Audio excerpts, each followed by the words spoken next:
With that, I bring you to the 5 things that you can do to improve your insurance data management today.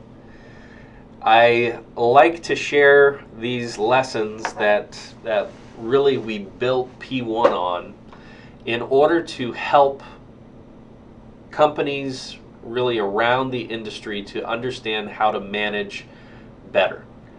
We have some very hard-learned lessons that I think can be very beneficial to each of you to bring home to your teams. And I think that you will have some good benefit implementing any or all of these. Number 1, keep it simple. You do not want to be the policeman on the pogo stick. Every company at one time or another falls into the fallacy that they are a beautiful snowflake. They are unique and have needs that no other company before them has had. The reality is that that type of mentality really points to what we talked about with Dr. Frankenstein and the hubris. The belief that you are different than everyone else causes you to build up this ultra customized code or integrations that really handcuff you to the past instead of liberating you and allowing you the flexibility that you need in order to move into the future. So whenever possible, move towards the lowest common denominator rather than the least common denominator. That is a lesson that can apply to many areas, but when we're talking about systems, it is a foundational key. Do not drink your own Kool-Aid. Do not drink the Kool-Aid. Do not read your press clippings.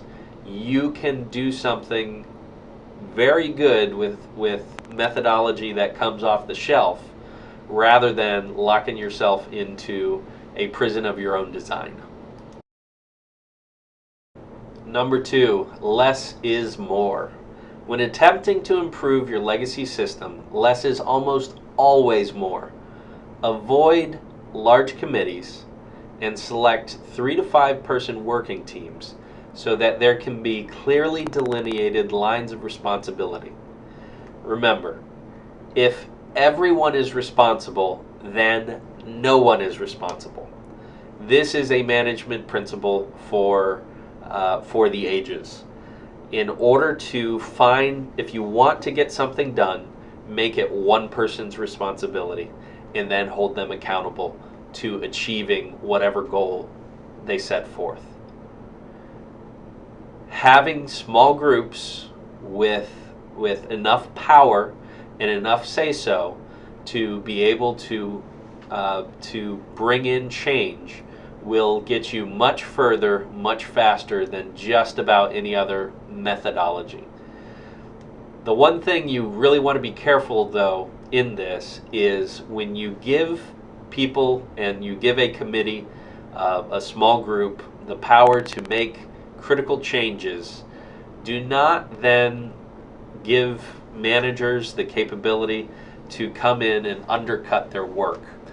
If you hired good people and those good people are there to do the job and they want what's best for the company, they are going to produce a good result. However, if you come in and second guess them and armchair quarterback their work, the likelihood is the ongoing work that they continue to do is going to be diminished and is not going to have the same level of quality, the same level of effort, the same level of excellence than it would have had if they were given the authority and autonomy to make the changes that they wanted to make in the beginning.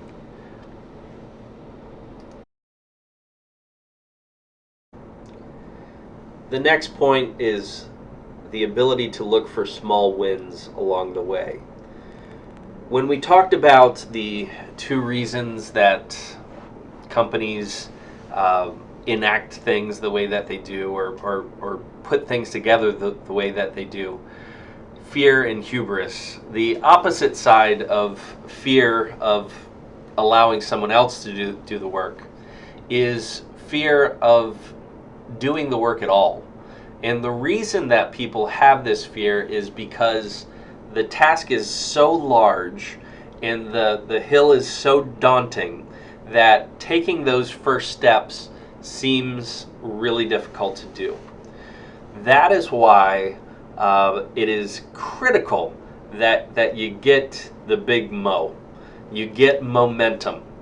And the way that you build momentum for large-scale projects such as this one is to develop in the path of that project, small wins that are readily or easily achievable that can then be built upon, so that you will have that institutional memory of the small win, so that when the next hill comes, it does not seem so big. It does not seem so daunting.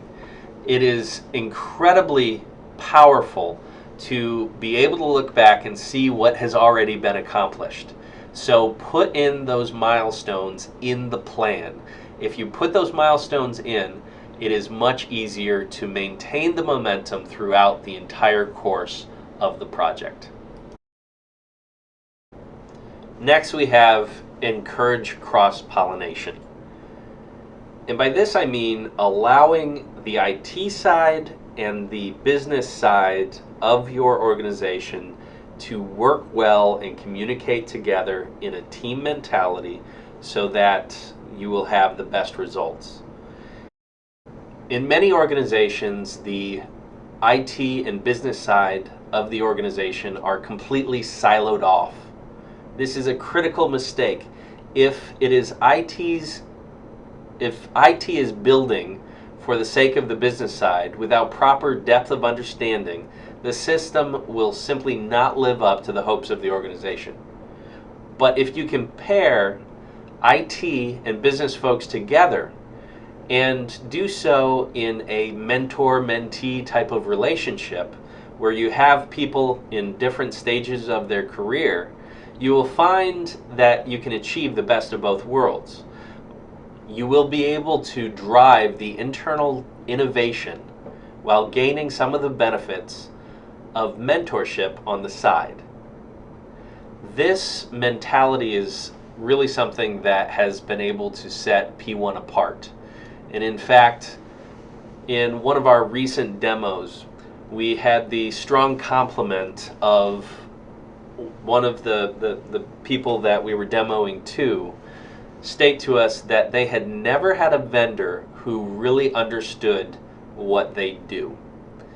And this is something that we're extremely proud of, and we believe should be the way that all IT departments within insurance companies should be created. Because after all, the reason IT is there is to benefit the business elements of the organization. And if you can make that happen seamlessly, you win. And of course, another thing that you might consider doing is choose P1 to help bridge the gap. P1 stands for the power of one, and we are proud to be the only data management platform that was born in runoff. When you choose P1, you can retire all of your legacy systems in favor of a single, robust, modern insurance data management platform, eliminating the drain on both your IT staff and budget, and alleviate the top 5 hidden costs of legacy systems.